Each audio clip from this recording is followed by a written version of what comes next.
את אביך ואימך כל ימי חייך שמע בקולה קבל עצת. On va voir à présent, c'est le cas de la personne qui se convertit au judaïsme. Est-ce qu'une personne qui s'est convertie au judaïsme a l'obligation de respecter ses parents qui ne sont pas juifs, au même titre que n'importe quel enfant juif se doit de respecter ses parents juifs? La halakha dit Ger Shemit Gayer, un homme qui s'est converti ou une femme qui s'est convertie, Kevan Gene Par Yehudi, étant donné qu'il est devenu juif, Arihu Kekatan Shenolat, c'est un principe de la Torah, qu'il est comme un enfant qui vient de naître. Quel que soit son âge, un homme ou une femme qui n'était pas juif et qui épouse la Torah comme il faut, on parle donc d'une conversion authentique, Kekatan Shenolad, est comme un enfant, un bébé qui vient de naître. Vechol Kesharav im bene mishparto le sha'avar nitbatelu. Et tous les liens familiaux antécédents, donc, s'annulent. Parce qu'il est un nouvel être, c'est une nouvelle naissance, la conversion. Donc, d'après la Torah, il n'a plus de lien à proprement parler. Alors, bien sûr qu'il a des liens émotionnels, évidemment, qu'il a des liens de sentiments, mais le lien père, mère et fils ou fille, d'après la Torah, disparaît parce qu'il est un être nouveau qui vient de naître. Cependant, est-ce que malgré tout, ça annule le respect qu'il leur doit? Les fichars, c'est pourquoi Midin mitzvah kibudorim. Si on s'attache à la mitzvah, à la loi en tant que telle, le respect du père et de la mère, eno chayav lechabed et Torah vaviologim. Il ne l'a pas. C'est-à-dire qu'il n'a pas l'obligation, encore une fois, de les respecter. Alors le mot respecter, pour quelqu'un qui prend le cours en marche maintenant, qui n'a pas vu les cours d'avant, il ne comprendra pas ce qu'on est en train de dire. On a dit respecter, qu'est-ce que ça veut dire respecter? Donc il faut revoir les cours d'avant. Mais cet homme-là ou cette femme-là n'a plus l'obligation de le respecter comme un enfant doit respecter ses parents d'après la halakha. Aval, mais assour lo levazotam. Mais il lui sera interdit de les mépriser. Parce que quel pourrait être le danger? C'est pourquoi ce cas est très important. Quelqu'un qui devient, de façon générale, quelqu'un qui fait teshuva, s'il fait une teshuva mal encadrée, trop rapide, trop précipitée, il peut très souvent être amené à dénigrer ce qu'il était lui et ce qui étaient ses, on va pas dire ses parents, mais son relationnel, son passé. Et donc le fait simplement de dénigrer, c'est ressentir un mépris pour les autres. Donc à plus forte raison, on peut imaginer que quelqu'un qui se convertit et qui veut défaire tout lien avec son passé, puisque c'est le propre du converti, peut en arriver totalement à abandonner même les sentiments qu'il avait pour ceux qui étaient avec lui avant. C'est pourquoi la halakha dit Assour lo levazotam. Il est strictement interdit à ce converti, ce juif aujourd'hui maintenant, de les mépriser, de leur faire honte. Vekal vachomer, à plus forte raison, chez Assour lo lehakotam ou les kalelam, il sera interdit de leur porter des coups s'il se met en colère ou de les maudire. Ça, c'est valable pour toute l'humanité de toutes les façons générales. Mais on imagine encore une fois que si on a affaire à un cas où les parents n'étaient pas d'accord, que cet homme-là se convertisse, c'est très fréquent, et que dans une discussion, après conversion, il leur manque de respect, c'est assourd. S'il lève la main sur eux, c'est assourd. Même si le lien père-fils, d'après la Torah, n'a plus le sens de la Torah en réalité.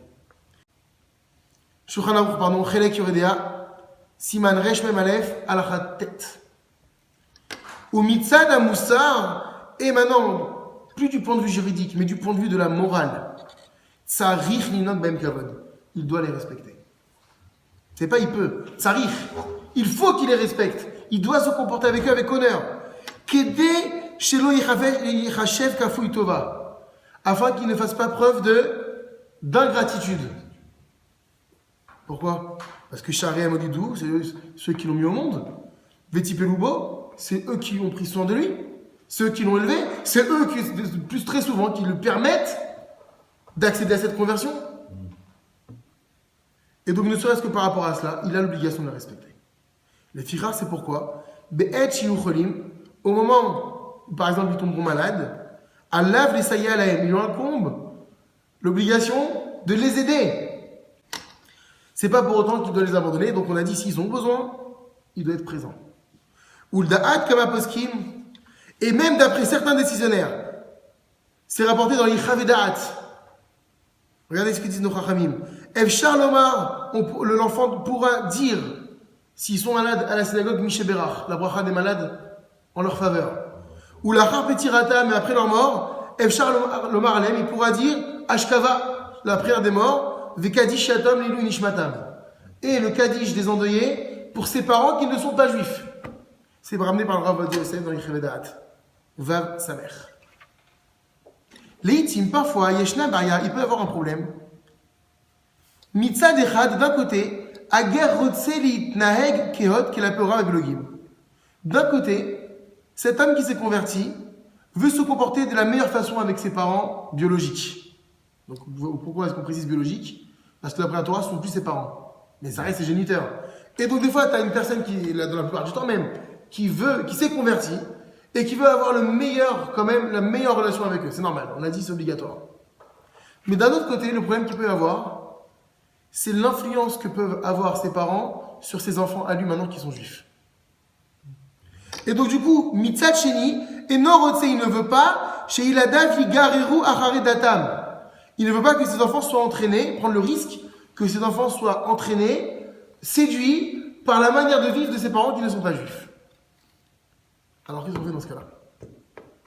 On avait vu dans les cours, rappelez-vous, dans les cours précédents, que concernant le Shalom Bayit, concernant la Parnassa et l'épanouissement de la famille, un enfant peut prendre des distances, parce qu'on a dit qu'un enfant doit vivre à côté de chez ses parents, géographiquement parlant, mais que si le fait de vivre ici porte atteinte à la famille, pour quelque raison qu'il soit, pour des raisons de Parnassa ou professionnelles, éducationnelles, etc., alors on a dit, il peut prendre une distance toujours en s'efforçant de respecter au maximum ses parents lorsqu'ils en ont besoin.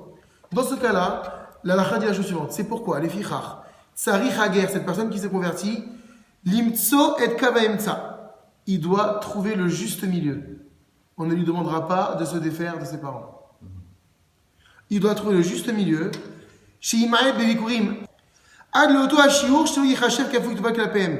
Il doit diminuer donc les visites chez ses parents avec ses enfants, mais pas au point que les parents prennent ça comme un manque de respect de sa part. Donc c'est à lui d'estimer et d'évaluer le kavaemtsa.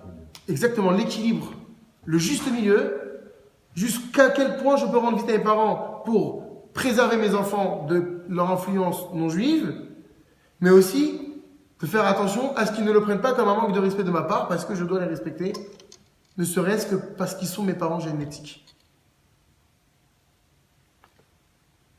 Et le cas suivant, regardez, il peut arriver aussi très souvent que quelqu'un qui se convertit parte en Israël vivre. Très souvent ça arrive, celui qui se convertit, il veut véritablement idéaliser sa vie après tous les efforts qu'il a fait, et pour lui, une vie juive idéale, comme c'est le cas, ça devrait être le cas pour tous les juifs du monde, c'est une Torah pratiquée en Eretz Israël. Dans le cas où un guerre a quitté le pays, son pays natal, pour faire l'Aliyah, et que ses parents biologiques sont restés Bechutz Laaretz, en dehors d'Israël. Bematzavze, dans cette situation, donc déjà c'est vrai que les parents comprennent qu'ils ne peuvent pas faire autant d'aller-retour, et donc le fait que les visites vont être beaucoup moins fréquentes, les parents ne risquent pas de prendre cela comme un manque de respect de sa part.